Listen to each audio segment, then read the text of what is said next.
नमस्कार दोस्तों, welcome back to our channel money solution. दोस्तों बहुत दिनों बाद वीडियो अपलोड कर रहे हैं। कुछ हेल्थ से रिलेटेड इशू हो गया था। आप लोग जानते होंगे कि पिछले साल गवर्नमेंट ने सभी बैंक और एनबीएफसी कंपनियों को गाइडलाइन दिया था कि वो अगले 1 साल तक किसी भी कंपनी या जो एमएसएमई लोन है या जो बड़े लोन है या जो एमएसएमई के छोटे लोन है उनके अगेंस्ट आईबीसी 2016 है यानी इंसॉल्वेंसी एंड बैंक्रप्सी कोड 2016 को इनिशिएट नहीं कर सकते।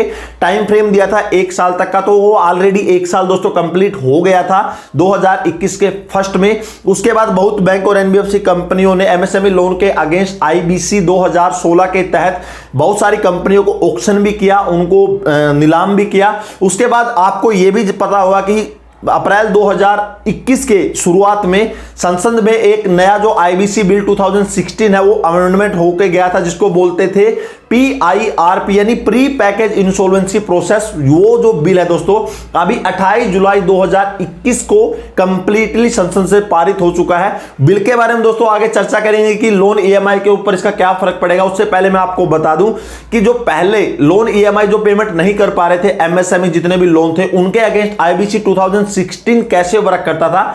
इसके लिए सिंपल सा है कि जो एमएसएमई लोन है बोरोवर है जो लोन की पेमेंट नहीं कर पाते थे तो कुछ टाइम जो शेड्यूल्ड है उसके बाद उनका लोन एनपीए में चला जाता था 90 दिनों के बाद। उसके बाद बैंक या एनबीएफसी कंपनी अपना पैसा रिकवरी के लिए जो आईबीसी 2016 है उसको इनिशिएट करती थी, जिसके अंतर्गत यदि कंपनी सही से काम नहीं कर रही है या कोई दूसरा व्यक्ति है उस कंपनी को चला सकता। मान के चलिए कि आपकी कोई कंपनी है और आपने बैंक से पैसा लिया और आपको लगता है कि वो कंपनी नहीं चल पा रही है बैंक की नजर में और बैंक को लगता है कि दूसरा बंदा उस कंपनी को चला सकता। तो उसमें होता क्या था कि जो बैंक या एनबीएफसी कंपनी है इंसॉल्वेंसी एंड बैंक्रप्सी कोड 2016 के अगेंस्ट उस कंपनी को नीलाम कर देते थे और जो दूसरा बंदा उसको बेच देते थे कंपनी। और ये दोस्तों पूरा जो वर्क होता था एनसीएलटी यानी नेशनल कंपनी लॉ ट्रिब्यूनल के अंतर्गत आता था, जो पूरी तरह से वैलिड था। और उसका जो टाइम फ्रेम दिया गया था कि 270 दिनों के अंदर ये काम होना चाहिए, लेकिन उसके बाद भी लगभग 90% ऐसे लोन है जो 270 दिनों के अंदर ये जो आईबीसी की धारा 216 है इनिशिएट नहीं हो पाया। और इसी टाइम फ्रेम से बचने के लिए और लेंथी प्रोसेस से बचने के लिए गवर्नमेंट इसमें अमेंडमेंट करना चाहती थी। तो उसके अंदर भी आपको पता होगा, आपको भी लेटर आए होंगे अगर आपके पास एमएसएमई लोन है कि आईबीसी की धारा 7, 12, 29 इसके अगेंस्ट आपको लेटर भी मिले होंगे। तो इस लेंथी प्रोसेस से बचने के लिए 2021 अप्रैल में गवर्नमेंट ने प्रपोजल रख रखा कि इसके अंदर अमेंडमेंट करना चाहिए। दोस्तों केंद्र सरकार ने आईबीसी 2016 के अंदर अमेंडमेंट किया है, वो ऑलरेडी पास हो चुका है, लेकिन इधर लिमिट रखी है कि एमएसएमई जो लोन है उसकी अमाउंट 1 करोड़ रुपए तक ही होनी चाहिए, तभी वो जो एमएसएमई लोन है या जो कंपनी है उसका बेनिफिट ले सकते हैं। गवर्नमेंट ने दोस्तों इसका नाम दिया है जो नया बिल है इसको PIRP यानी प्री पैकेज इंसॉल्वेंसी प्रोसेस। इसके अंदर टाइम फ्रेम भी दिया है दोस्तों कि 120 दिन के अंदर ये पूरी प्रोसेस है वो कंप्लीट हो जाएगी।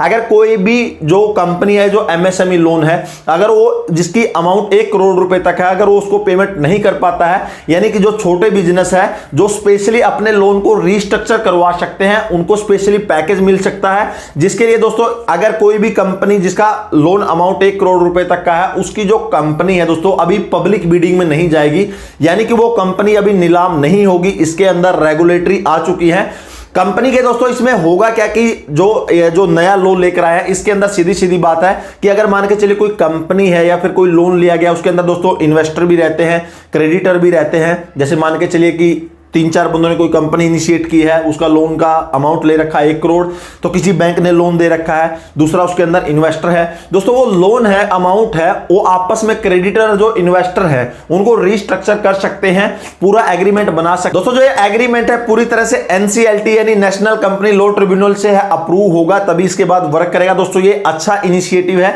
यानी कि अगर कोई एमएसएमई कंपनी अगर उसका लोन अमाउंट 1 करोड़ रुपए तक का है अगर वो लोन पेमेंट नहीं कर पाता तो गवर्नमेंट ने इधर प्रपोजल रखा है कि वो हर हाल में उसकी कंपनी नीलाम नहीं होनी चाहिए। वो जो कंपनी है जो क्रेडिटर और डिपॉजिटर है आपस में एग्रीमेंट कर सकते हैं, आपस में लोन को रिस्ट्रक्चर कर सकते हैं और ये अच्छा स्टेप है। नहीं तो पहले डायरेक्टली होता क्या था कि अगर कोई भी बैंक या एनबीएफसी कंपनी का लोन अमाउंट अगर एमएसएमई अगर वो नहीं पेड करता था तो डायरेक्टली करते क्या थे, कुछ समय बाद जो आईबीसी 2016 है उसको इनिशिएट करते थे और उसकी कंपनी पब्लिक बिडिंग में ले आते थे। आपको भी पता होगा डीएचएफएल के केस में आपने देखा होगा कि कितने ज्यादा उसके ऊपर बिडिंग लगी थी, कभी अडानी बोल रहा था मैं खरीदूंगा, कभी अंबानी बोल रहा था।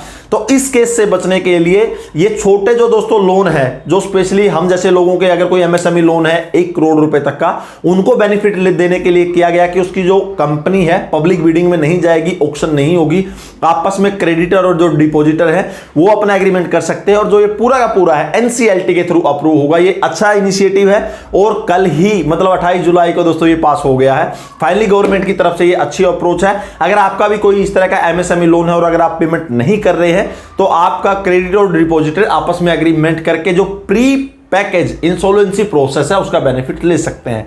दोस्तों कल फिर एक वीडियो लेकर आ रहा हूं मैं कि आप अपने लोन ईएमआई को 50% तक कैसे कम करवा सकते हैं एक सिंगल स्टेप में। कल पूरी वीडियो आपके सामने लेकर आऊंगा, उसमें कवर करूंगा। दोस्तों नेक्स्ट फिर मिलेंगे, तब तक के लिए जय हिंद, वंदे मातरम।